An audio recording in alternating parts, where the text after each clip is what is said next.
Here are people you may love sincerely and still need to be careful about inviting into your home. That may sound unkind at first, but a Catholic home is not only a place with walls, furniture, and family photographs. It is a place where children learn what peace feels like. It is where a husband and wife are meant to speak without fear. It is where the rosary may be prayed, where meals are blessed, where grief is carried, and where the soul should be able to rest. And yet, many Catholics open their door out of guilt, then spend days trying to recover the peace that walked out with the visitor. A good priest would never tell you to hate someone. He would never tell you to become cold, proud, or unforgiving. But he may tell you something many families avoid hearing. Love does not require unlimited access. Some people enter a home and bring warmth. Others bring tension. Some respect your marriage, your faith, and your boundaries. Others test every limit, stir old wounds, mock what is sacred, or leave everyone walking on eggshells. The Church calls us to charity, but charity must be guided by prudence. Jesus told his disciples to be innocent as doves and wise as serpents.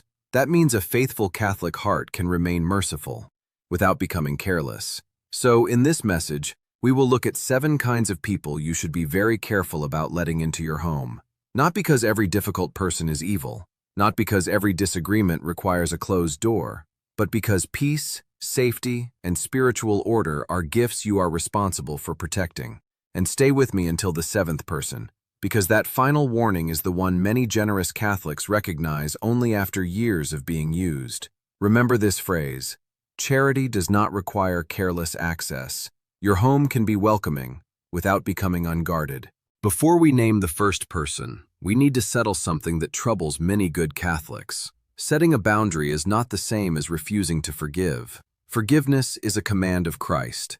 Reconciliation, however, requires truth, repentance, and safety. You can forgive someone in your heart and still decide that they may not enter your home whenever they please.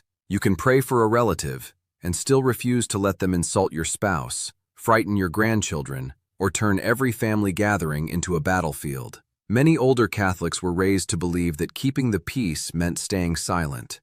They were taught to endure disrespect because family is family. But silence does not always preserve peace. Sometimes, it simply protects the person causing the harm. The Catechism teaches that prudence helps us discern our true good and choose the right means to achieve it. In plain language, prudence asks, what is loving here? What is safe? What protects the people God has entrusted to me? Before we go deeper, if you feel comfortable, write your first name, your age, and where you are watching from. You might write, Mary, 67, Ohio, or John, 73, Texas. I read these comments, and I remember many of you in prayer.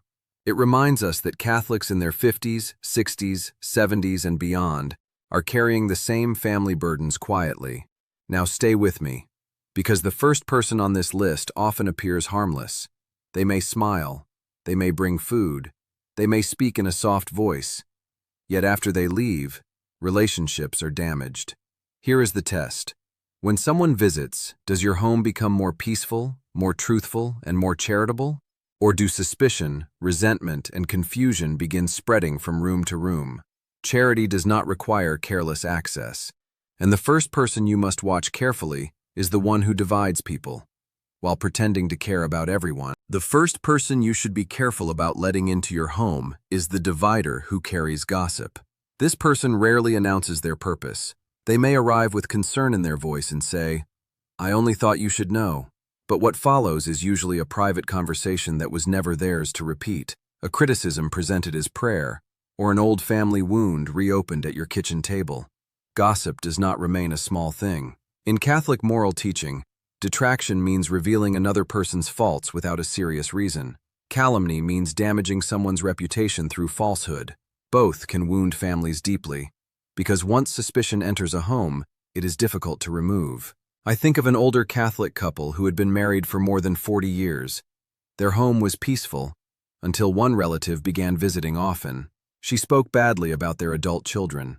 She questioned the husband's decisions, and she quietly suggested that the wife was being ignored. Nothing she said seemed dramatic by itself, but visit after visit, mistrust grew. The couple began arguing over words that had not even originated with them. That is how division works. It rarely kicks down the door. It enters through whispered concern. Ask yourself honestly, does this person bring truth that leads to healing, or information that leaves everyone angry at someone who is not even present? Scripture warns that a whisperer separates close friends. A Catholic home cannot become a marketplace for reputations.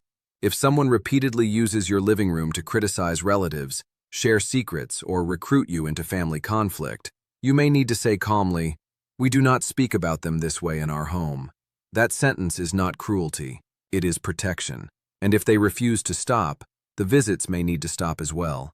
Charity does not require careless access, but gossip is not the only danger. The next two people are often harder to confront, because one laughs at what is sacred, while the other uses love itself as a weapon. The second person you should be careful about letting into your home is the guest who mocks what is sacred. They may call it humor.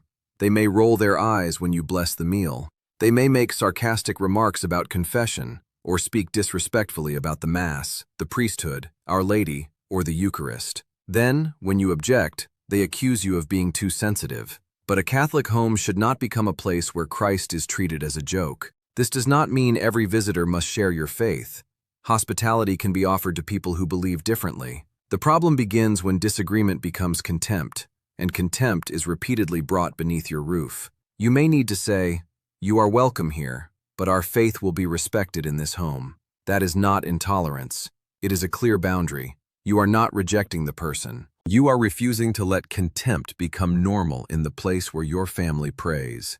The third person is more difficult to recognize, because they may speak constantly about love, sacrifice, and family duty. Yet they use those words to control you. This is the manipulator.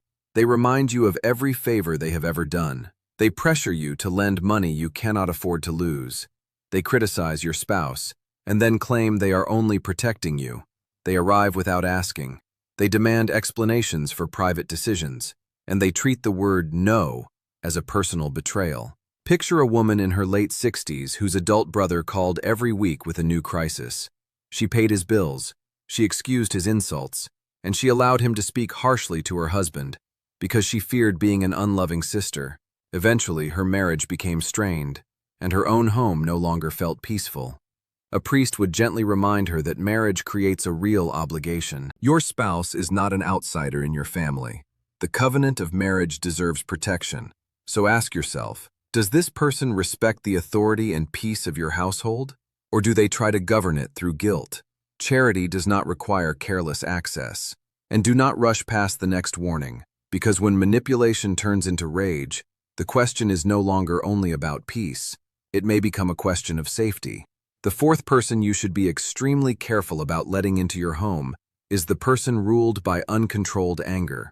This may be someone who shouts, threatens, insults, throws objects, drinks until they become aggressive, or uses fear to control everyone around them. Sometimes the abuse is physical, sometimes it is verbal, sometimes it is the heavy silence that makes every person in the room afraid to speak. Many Catholics struggle here because they confuse forgiveness with continued exposure. But hear this clearly. Forgiveness does not require you to keep standing within reach of someone's anger. You may forgive the person. You may pray for their healing.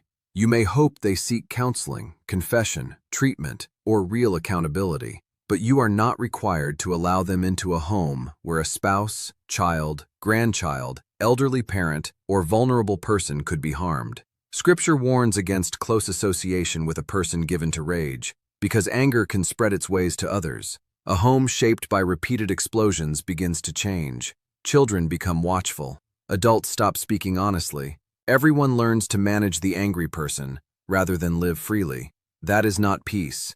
That is fear wearing the appearance of family unity. I think of a grandfather who kept inviting an aggressive relative to holiday meals because he wanted everyone together. Each year, the same thing happened. The drinking increased. The insults began. The grandchildren disappeared into another room, and the family spent the next week recovering. Eventually, the grandfather said, "You are loved, but you cannot come into this home while you are behaving this way." That boundary was painful. but it was also responsible. The church teaches the dignity of every person. That includes the dignity of the person causing harm, but it also includes the dignity of the people being harmed. So ask yourself, are you protecting peace, or are you protecting someone from the consequences of their behavior? Charity does not require careless access, and the next warning requires even more discernment. Because not everyone living in serious sin should be treated the same way. The fifth person requires careful Catholic discernment. It is the person who repeatedly brings serious sin into your home, refuses every reasonable boundary, and expects you to pretend that nothing is wrong. Now listen closely, because this teaching can be misunderstood. A person who is struggling is not the same as a person who is proudly destructive. A relative who has fallen, feels ashamed, and is trying to return to God may need compassion, patience, and a safe place to speak. Christ welcomed sinners, but he also called them to conversion. The danger is not simply that someone has sinned. Every person in your home is a sinner in need of mercy.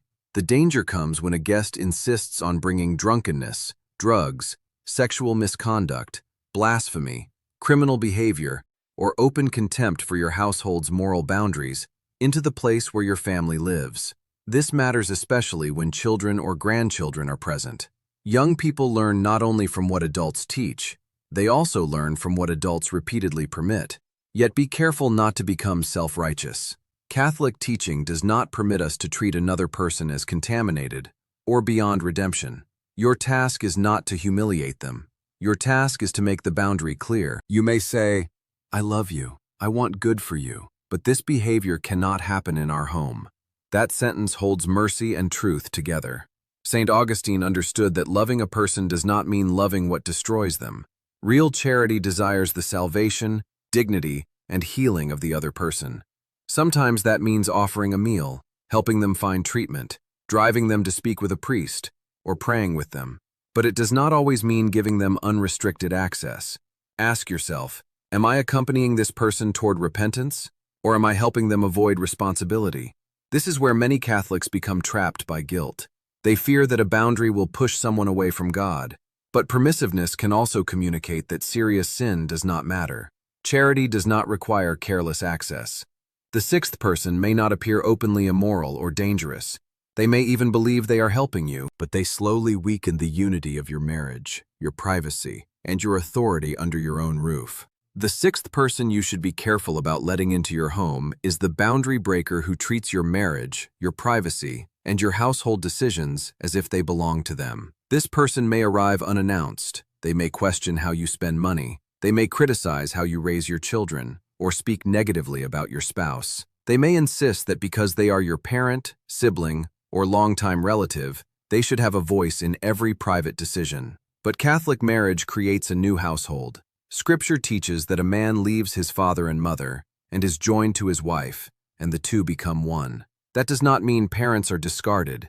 It does not mean relatives are no longer loved. It means the marriage covenant must not be controlled from the outside. I think of a retired couple whose daughter visited often with her children. The visits were joyful, until another relative began coming without notice and questioning every rule. She criticized meal times, she contradicted the grandparents in front of the children, and she repeatedly insulted the husband's decisions. Each visit left the couple arguing long after she had gone. Finally, they agreed on one sentence: "You are welcome when we invite you, but our home and our marriage must be respected." That boundary did not end the relationship. It gave the relationship a healthier shape. Ask yourself, does this person enter as a guest, or as someone who believes they have authority over your home? Do they respect a calm no? Do they protect your marriage, or quietly compete with it? A boundary is not revenge. It should not be shouted in anger or used to humiliate someone. It should be clear, consistent, and spoken without unnecessary cruelty. Charity does not require careless access. And now we come to the seventh person, the one generous Catholics often keep helping for years, even while that person uses mercy as permission to repeat the same harm. The seventh person is the one who repeatedly exploits your mercy. This person does not merely need help once. They build a pattern around your compassion. Every crisis becomes your responsibility. Every unpaid bill becomes your burden. Every promise to change is followed by the same behavior. And when you finally hesitate, they accuse you of being selfish, unchristian, or cruel. Many generous Catholics remain trapped here for years because they believe saying no means abandoning someone. But mercy without truth can become enabling. You may help someone find work, enter treatment, speak with a priest, contact a counselor, or make a responsible plan. You may provide food, transportation, or temporary support. But if the person repeatedly rejects every path toward responsibility, while demanding more access, more money, or more shelter, you must ask whether your help is truly helping. I think of a widow who kept giving money to a relative who promised each time that this would be the last emergency. She emptied savings meant for her own medical care because she feared God would judge her for refusing. Yet the relative never changed. Her kindness was not leading him toward responsibility. It was protecting him from consequences. A priest might tell her gently, "You are not required to destroy your own stability to prove that you love someone." That is not hardness. That is prudence. You can say, "I will help you in this specific way, but I will not continue the pattern that is harming both of us." Remember the anchor phrase, charity does not require careless access. And now that you have heard all 7, the most important question remains. How do you set a Catholic boundary without becoming bitter, proud, or unforgiving? Recognizing the problem is only the beginning. The harder part is setting the boundary without letting anger take control of your heart. First, pray before you speak. Do not confront someone in the middle of an argument if you can avoid it. Stand before a crucifix. Ask the Holy Spirit for clarity. Ask yourself whether your goal is protection and truth, or punishment and revenge. Second, name the behavior clearly. Do not attack the person's entire character. Say, "When you insult my spouse, you cannot remain in our home." Or, "When you arrive intoxicated, we will not let you inside." A clear boundary explains what must change. Third, decide the consequence before the next incident.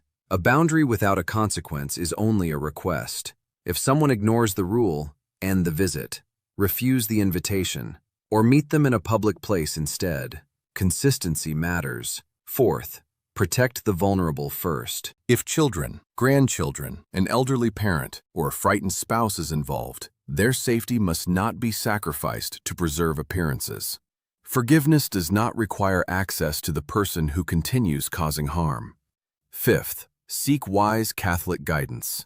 Speak with a trustworthy priest, especially when guilt, family obligation, addiction, abuse, or serious sin makes the situation confusing. In dangerous circumstances, also seek professional or legal help. Prayer and practical protection are not enemies. Here is your challenge for the next 7 days. Identify one person whose access to your home has repeatedly damaged peace, safety, or spiritual order. Write down one boundary you need to communicate. Keep it calm, keep it specific, then follow through. But examine your own soul too. Do not use boundaries as an excuse for hatred. Do not gossip about the person afterward. Do not enjoy their humiliation. Bring your resentment to confession if necessary, and pray for the grace to forgive. You can close a door without closing your heart to God. Charity does not require careless access. And before we finish, let us place every troubled home, every strained marriage, and every wounded family beneath the mercy of Christ. Let us pray. Lord Jesus Christ, enter every home here. Bring peace where arguments have become normal. Bring courage where fear has silenced the truth. And bring wisdom where guilt has confused love. Protect every spouse, every child, every grandchild, and every elderly parent beneath that roof. Give us hearts that forgive without becoming careless, and boundaries that protect without becoming cruel. Holy Family of Nazareth, teach us how to make our homes places of prayer, honesty, safety, and grace. Our Lady, cover wounded families with your care. Saint Joseph, guard those who feel responsible for everyone. Guardian angels, watch over every doorway and every soul within. Help us remember, charity does not require careless access. If this message helped you, subscribe, share it with someone carrying a difficult family burden, and tell me which warning spoke most clearly to you. In the next video, we will examine the spiritual signs that peace has begun leaving a home. May God bless you, protect your household, and keep your heart free from bitterness. Amen.